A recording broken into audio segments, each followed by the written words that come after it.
नाज़रीन, अवामी न्यूज़ में ख़बरनि जो सिलसिलो जारी है। हिन वक्त असीं तव्हांखे खिपरो में ख़बर ॾींदा हलूं त सिंध हुकूमत जे लॉकडाउन जे ऐलान खां पोइ खिपरो जा दर्जी सख़्तु परेशान आहिनि। हिननि जो चवणु आहे त ईद जे मौक़े ते असांखे सॼो साल इंतज़ारु हूंदो, ईद में असांखे सुठी कमाई मिलंदी है, पर हुकूमत लॉकडाउन जो ऐलान कयो, जंहिंजे करे असां सख़्तु परेशान आहियूं। असां ग्राहकनि खां कपिड़ा वरिता जेके असांखे सिबी ॾियणा आहिनि। हिननि मुतालबो कयो त असांखे कुझु वक़्तु ॾिनो वञे जीअं असांजा ग्राहकनि जा वरितल कपिड़ा असीं उन्हनि खे सिबी ॾेई सघूं।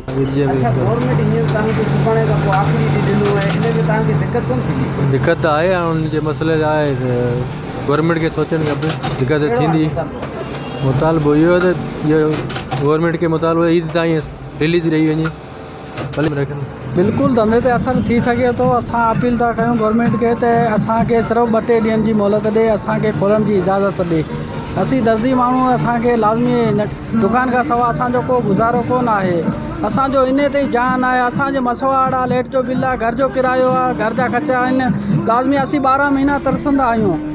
त असांखे रमज़ान जे लाइ उहो बि हींअर त बंदि कराइनि त लाज़मी असांखे केॾां वञूं असीं, पर असांजो को रोक न। असांखे मथां खां सामान जे महांगो थो मिले त असीं बि लाज़मी सिलाई महांगी कंदासीं न। पहिरीं असीं मसवाड़ ॾींदा हुआसीं 3000, हींअर डायरेक्ट 6000 रुपया आहे, त असीं ग्राहकनि मां वठंदासीं न। ऐं सिलाई अॻु में पाण खां 350 वठंदा हुआ, हींअर त चवनि था 500 रुपया ॾियो असांखे।